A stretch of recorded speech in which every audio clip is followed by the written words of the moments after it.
to talk today about the use of artificial intelligence and machine learning in payments, specifically to fight false declines and other payment issues, particularly those that subscription commerce companies face.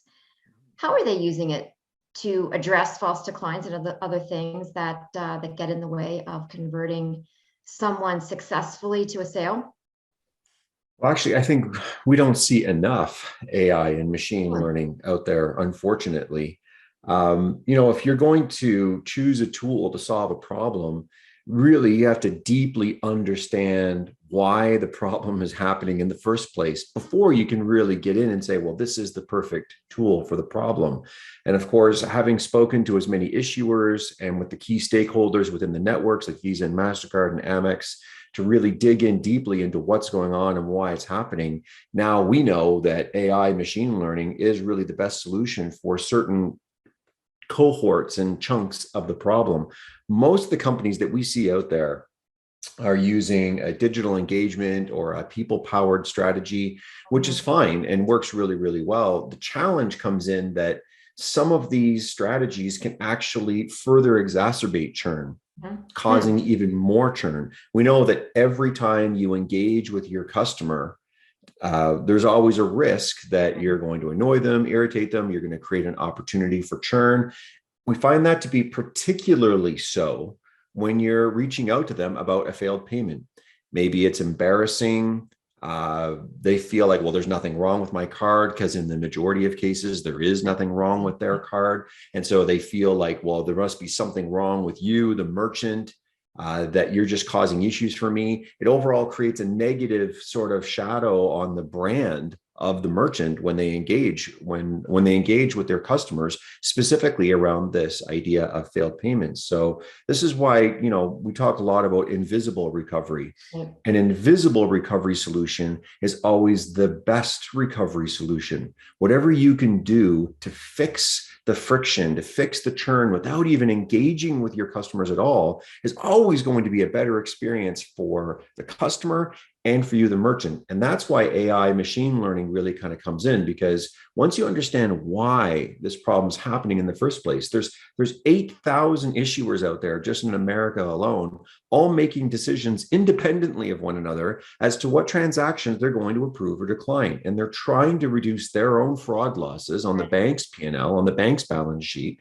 And the net result of that is they end up declining transactions that might look a little bit sketchy, or maybe the risk profile of the card holder or of the issuer or of the merchant has slightly skewed negatively recently. And what was previously just a customer that was billing successfully, no problem, for months on end, now all of a sudden on month 11, it's failing.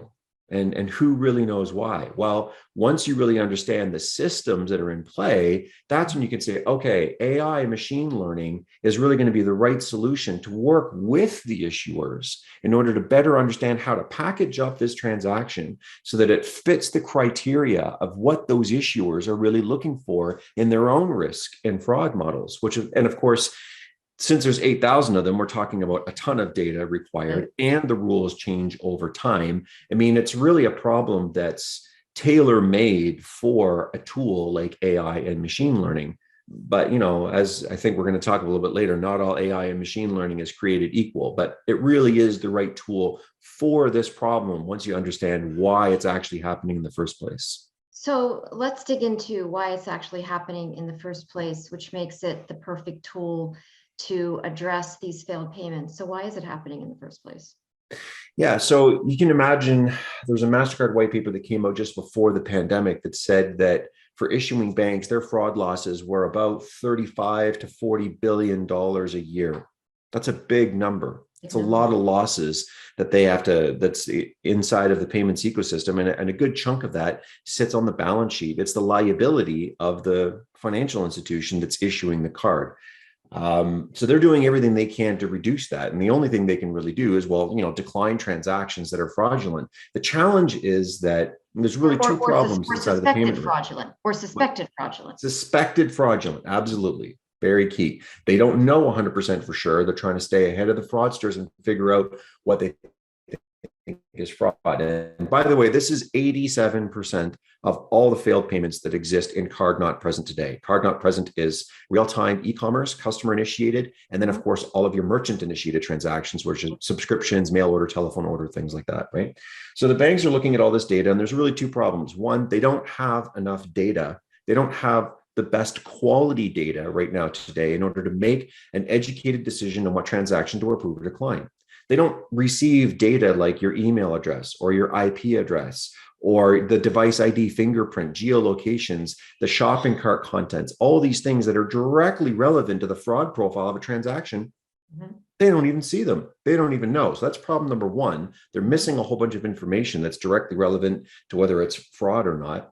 And the second thing is they tend to be using very legacy, antiquated technology solutions that aren't really up to speed, that aren't leveraging best of breed technology out there. Financial institutions are a heavily regulated industry, as we know. So that means that they move very, very slowly, especially the software that's involved in handling payments data and PII, that's personally identifiable information. It's just all these constraints make it that the systems move very, very slowly. They evolve very, very slowly. So it's a combination of these two problems that are really causing all this volume of false declines. It's about 7-to-1. For every one actual fraudulent transaction, we see 7 potentially fraudulent, sketchy looking transactions that are actually perfectly legitimate that are being declined. So why AI and ML? Well, once you understand that the issuers have a checklist of all the things that they're looking at that decide whether or not they want to approve or decline that transaction, you can use AI and machine learning to custom tailor all the different data elements in order to better match what it is that the issuers are looking for.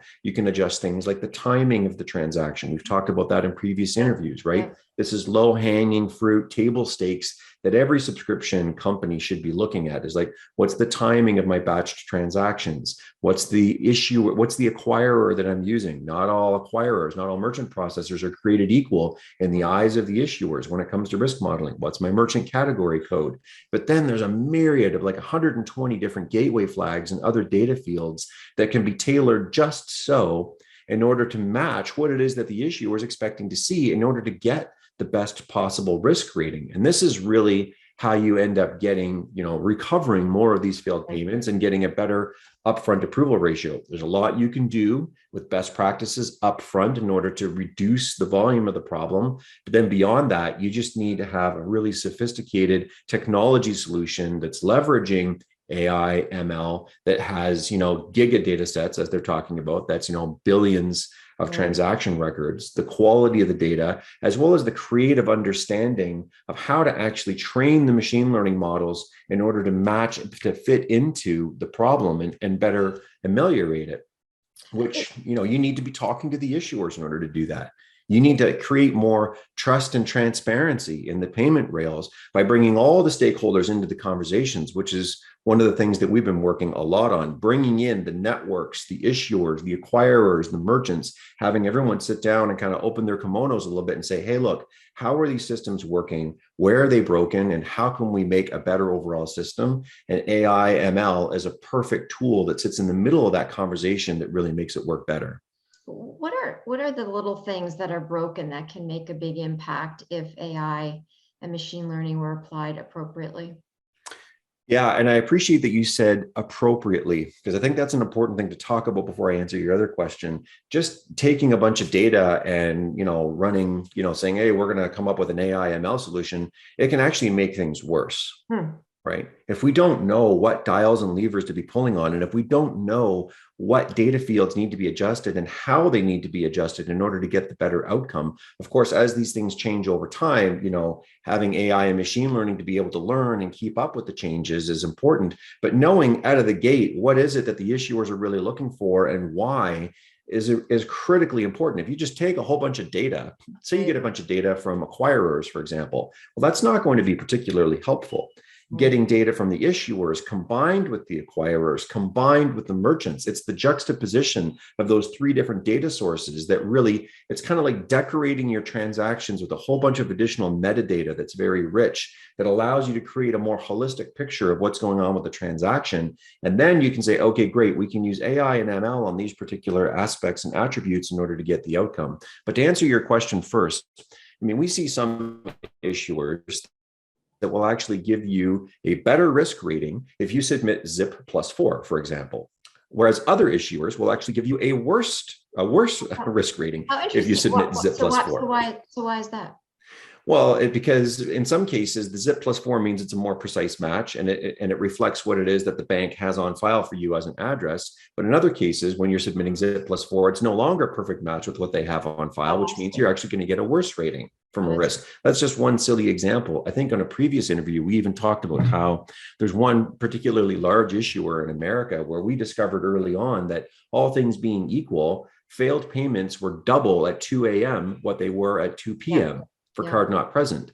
Somebody in their infinite wisdom at the bank decided that if transactions are running in the middle of the night, that they must have a higher risk of being fraudulent, right? And that doesn't mean that failed payments like that you go to 100% decline rate at 2 a.m. It just means that you have a significantly higher decline rate because the banks are more nervous. They're going to be more cautious with transactions that come through at certain times of the day. That's why we talked about in a previous interview the importance of scheduling your batches to run early in the afternoon, East Coast hours, during business hours. Overall, of course, there's no such thing as a one size fits all either, right? That's why, again, machine learning starts to come into this, because you need to custom tailor each individual transaction within each issuer in order to make sure that it's getting that the packages and the data stream are exactly as they should be.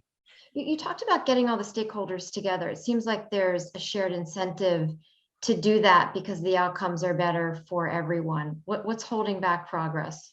I think that's interesting. We're going to have a little bit of a philosophical conversation here for 30 seconds. I think that Visa and MasterCard deliberately created a culture of separating merchants from issuers and never letting them speak because they never wanted to be disintermediated, right? It's a two-sided network, and you've got the card network sitting right there in the middle. And that makes good business sense in protecting your business model, right? You are the network and you never let the two sides interact with one another. They can only go through you. The problem that came out of that is that now you have these two sides operating in silos, black boxes, completely sealed off from one another, who ultimately start acting in a self-interested manner. Right. And the networks would love it if there's more trust and transparency in the rails, but this kind of runs counterintuitive to their own business model. They don't want, if you end up with merchants and issuers talking directly one another, there's always the likelihood that they could create like a closed loop system for getting transactions approved directly without the need of the network. So the networks are kind of like treading on really thin ice. And how do we actually create the trust and transparency that we know that we need in the payments ecosystem without running the risk of disintermediating ourselves from the whole process? And so the incentives that are baked into the current payment ecosystem that we see in North America, perversely, unfortunately, are actually starting to drive this problem. But like you said, everybody really does win when we get more legitimate transactions approved and more fraudulent transactions decline. And if you speak to the right people, as we believe we are, they understand the value and the need of bringing all of the stakeholders together and finding a way through technology to share more data and create those better upgraded models that ultimately benefit everybody. I mean, it sounds like the business model needs to evolve because it's the account, it's the debit card, the credit card that really is what is bringing the merchant and the issuer together. And that is the value of the platform, right? The value of the card networks is to enable the acceptance on both sides. And there's a lot of value, obviously, in doing that. And I think the complexity now is the online world. In the offline world, things were less complicated. In the online world, it's very, very complex. And I think, the evolution of this data exchange and the ability to make the outcome better, ultimately for the consumer.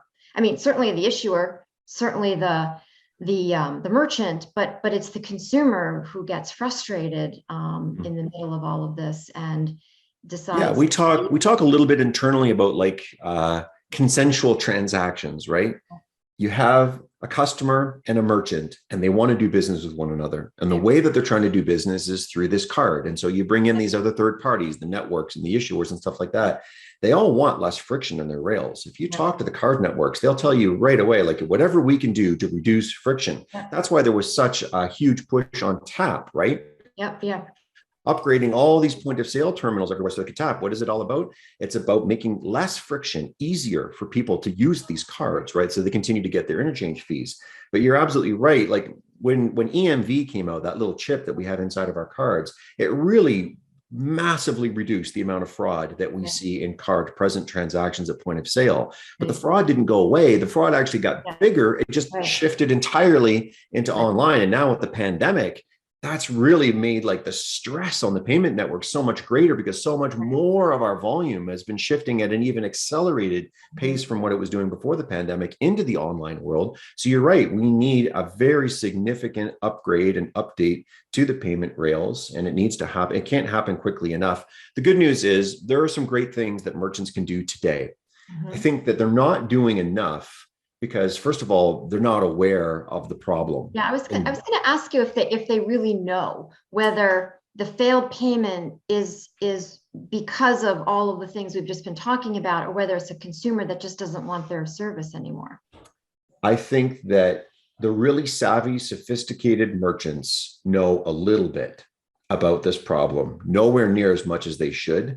And the vast majority of the merchants out there really don't know anything or very, Huh. very little about this problem. It's one of the things I'm really passionate about personally as the CEO of FlexPay, and why I'm so excited to be working with you, Karen, and the payments team to get the word out, like saying, hey, there's a problem here and it doesn't have to be this way. There's actually some things that you can do about this, and look at all the downstream negative things that happen in your business if you don't do anything with it, right? So why we've been talking about, like, payment authorization management. Yep. Pam, like, what's your Yeah. strategy that you're going to have around authorization management? But no, they don't know enough about this. And so educating people that there is a problem that exists in their rails.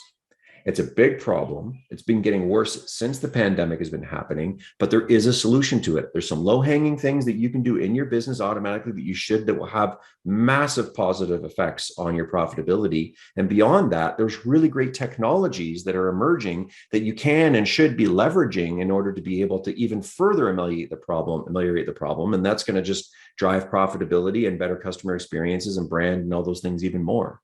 I think that, what I take away from all of our conversations is that it's the knowable unknown, right? That's the Yes. power of this, and it doesn't have to be, this assumption that churn is the result of dissatisfaction with products and services. I mean, it may be that, of course, and it may actually result, as our work together has shown, it may result in a consumer that says, enough is enough with you guys. You're kind of getting on my nerves with the bad customer experience, and they go elsewhere. But Right. it's a fixable problem, and it's part of, the cost of acquisition is very high. The cost of, retaining is very insignificant when you think about the kinds of things that can be done versus losing customers and having to go out and fill the hole before you Yeah, can. getting customer attention is so much harder. And there is a finite pool of consumers out there that are willing Right. to engage with your brand and who want your product or service, right?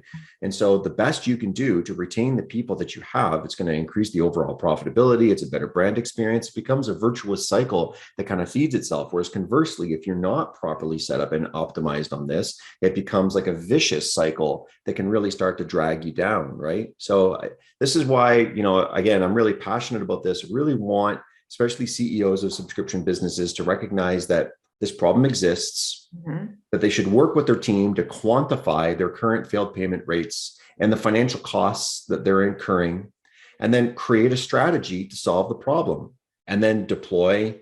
You measure the gains and iterate and you optimize as you go. It's literally just as simple as that. Just a quick anecdote. I was sitting down talking to the CEO of a really significant e-com company that's in delivery logistics, which his business has just been exploding since the Of course. pandemic with everyone buying stuff online. Yeah. And we all need this stuff delivered. But he has a subscription component to his business. And he's like, I've got this churn problem and I just don't understand. I feel like I've got a great product. And I kind of just jumped on to kind of help him out. We had connected together in a network that I'm in, YPO network. And I offered him some of my time for free to kind of help him out. And I said, well, how much of your churn is coming from failed payments, involuntary churn, as opposed to voluntary churn? He's like, well, I don't think I have any involuntary churn. He said to me, he's like, if I had involuntary churn, somebody on my team would have told me about it. Wow. Wow. And I said, you know what? That's probably the first thing you want to do, Joe, is go back and take a look and work with your finance team and pull out the statements on your merchant processing and take a look. And he came back to me a few days later and he's like, holy cow, Daryl, would you believe 16% of all of Wow. my fresh attempts are failing? What do I Wow. do? And I'm like, oh, Wow. and it's such a great feeling, Right. like so validating to see, like, oh man, like his eyes just lit up, and it was like someone pulled back the curtain and he saw the inner workings of, like, oh my goodness, here I thought I had this churn problem and I've got a product problem and I've got maybe a problem in my customer service not retaining enough people, when actually the single biggest thing driving this problem in my Yeah. business is these failed payments, right? So what'd you tell him to do? I mean, Well, obviously, I know what you told him to do, I but know, you know what I told him to do. all right, that was kind of a softball question, Daryl. Forgive No, me. but I said to him, like, look, I said, before you even do a tech integration into my platform, into FlexPay, do this, and this, right? The things that we've already talked about, right? What's the merchant bank that you're working with? What MCC are you in? Are you using a merchant account that is local to your customers, right? So if you're charging Canadians, get a Canadian issued merchant account. If you're charging Australians, get an Australian issued merchant account, things like that, right? All that low stuff. Make sure that your transactions are batching at the right time of day. And that did significantly fix the problem. And then the next thing that he did was he layered in a piece of world-class technology that's leveraging AI and ML, that's working directly with the issuers, trained on billions and billions of transaction records, and that we were able to cut his churn by more than 50% just Really? by rolling out these strategies, which is very, very satisfying. Well, it's satisfying. It's also margin enhancing. Massively. Oh, massively. What we were able to do, we quantified for him what he was able to generate now in additional lifetime value, in additional gross margin, which massively increased his marketing budget, because now he has more dollars to deploy into Yep. marketing, but also he's more profitable per customer, which Yep. means he can afford to spend more on marketing, which means he's outbidding his competitors on getting these really lucrative customers. So that's why I say, like, it's not just about, lose less customers. There's like Mhm. an exponential component to it where it sort Yep. of multiplies itself off into Yep. time.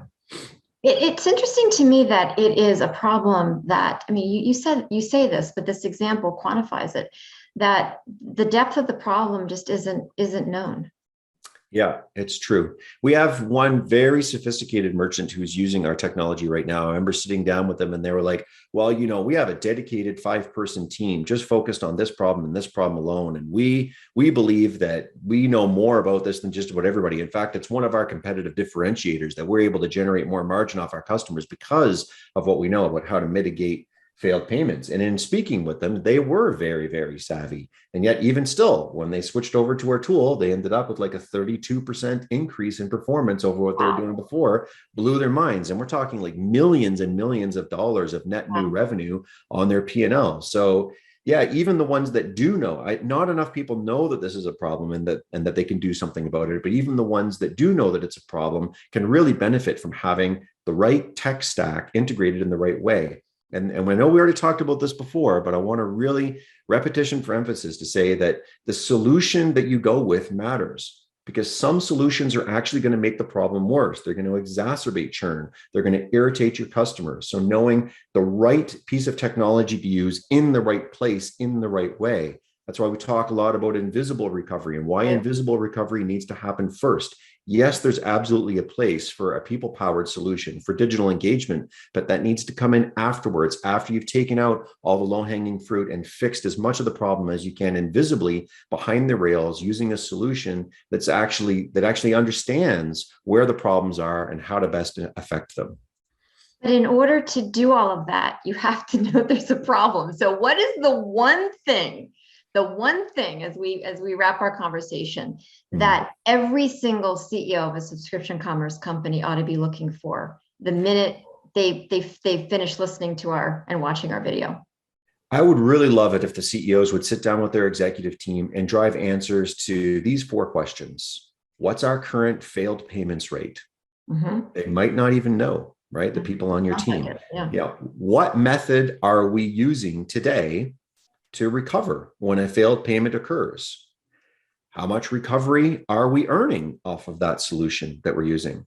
And what's going to be our technology strategy to increase the total recovery rates while avoiding recovery methods that can actually create churn? So it's really those four things. Sit down, have the conversation, dig into it. It will be well worth your time. Sounds like the very first question is the most important question, because from there, then I think there's an opportunity to have a conversation about how to make it better. Yeah, Peter Drucker 101, right? What gets measured gets managed. Absolutely, absolutely. Well, Daryl, always fun. As I said at the beginning, these things always take their own kind of their own direction. But this was a fascinating conversation. Lots of great insights and lots of good calls to action and takeaways as well. Thanks again for your time. Thank you. Cheers, Karen. Bye bye. No, thank you.